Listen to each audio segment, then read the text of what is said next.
এ কালুয়া, যা যা যা, তাড়াতাড়ি আমার জন্য কিছু খাবার নিয়ে আয়, খুব খিদে পেয়েছে। তা আমি এখন তোমার জন্য কি খাবার নিয়ে আসবো? আরে তোর যা ভালো লাগবে তাই নিয়ে আয়, যা যা, আর লেট করিস না, আমার খুব খিদে পেয়েছে।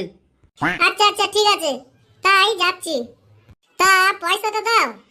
দুধ করা, আমার পয়সা লাগে না রে, পয়সা লাগে না। তাড়াতাড়ি যা, হোটেলে গিয়ে আমার নামটা কর, দেখ তোকে খাবার দিয়ে দেবে।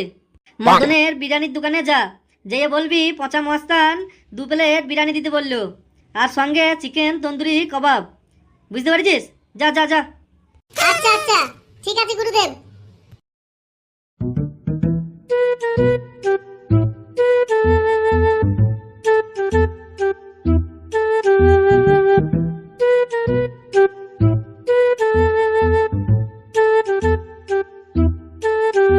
প্রণাম গুরুদেব। হ্যাঁ বল, তুই কি খবর এনেছিস? আমার সাথে সিআইডি দেখা হয়েছিল। সিআইডি তোমার খোঁজ করছে। সিআইডি? সিআইডি কেন? সিআইডিরা সব জেনে গেছে যে খুনটা তুমি করেছো, তাই তো তোমাকে খবরটা দিতে আসলাম।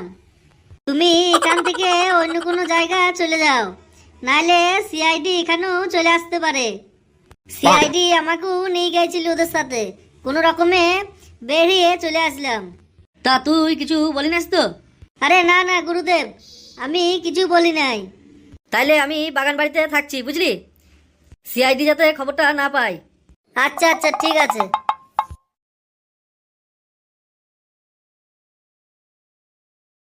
পচা মস্তান, পচা মস্তান। কি হয়েছে কি তোর? কুত্তার মতন এভাবে হাঁপাইতে হাঁপাইতে আসছিস কেন?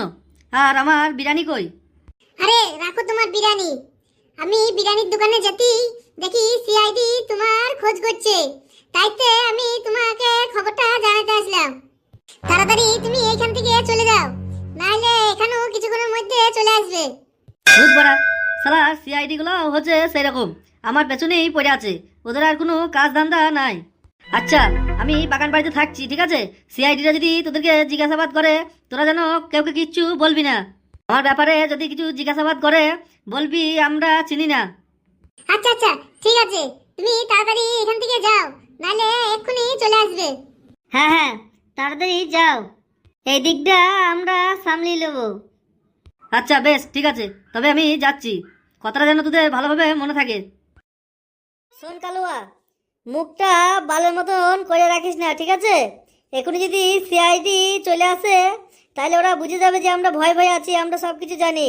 একটু মিষ্টি হাসি দিয়ে রাখ, সিআইডি আসলে পরে আমরা বলবো আমরা জানি না চিনি না। বুঝতে পেরেছিস? আচ্ছা আচ্ছা ঠিক আছে।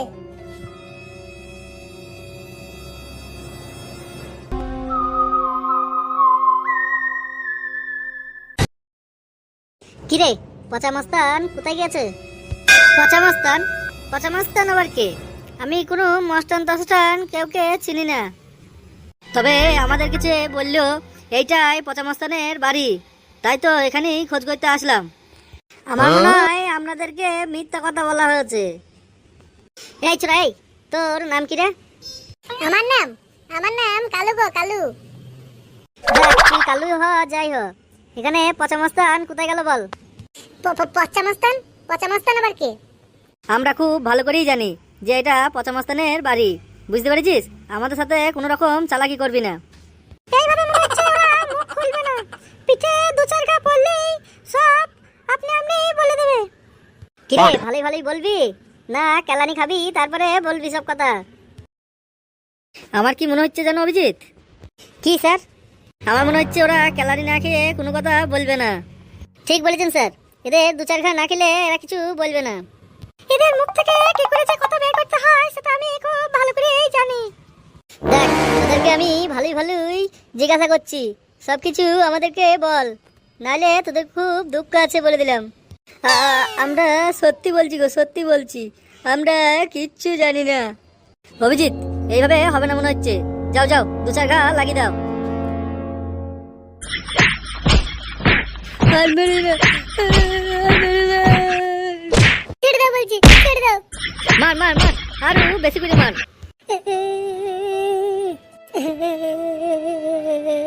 উস, সালাম, মাঝে মাঝে সব একবারে ভেঙে গেল।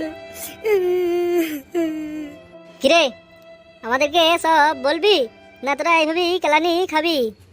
দেখ চুপচাপ বলেতে তোদেরকে ছেড়ে দেবো। শুধু শুধু তোরা বেকার মার খাচ্ছিস, আমাদেরকে একটু সাহায্য কর। ওই ওই পচা মাস্টার, ওই পচা মাস্টার ওই বাগান বাড়িতে চুপ করে বসে আছে গো। আমাদেরকে আর মেরো না। এই কথাটা যদি তোরা একটু আগে বলতিস তাহলে এইভাবে মার খেতে হইতো না, বুঝলি? ওই জন্যই বলে অতি চালাকের গলায় দড়ি। চলুন স্যার চলুন, তাড়াতাড়ি চলুন, নাহলে বাগান বাড়ি থেকে পালিয়ে যাবে, আমরা আর ধরতে পারবো না। হ্যাঁ হ্যাঁ, তুমি ঠিক বলেছো, চলো চলো।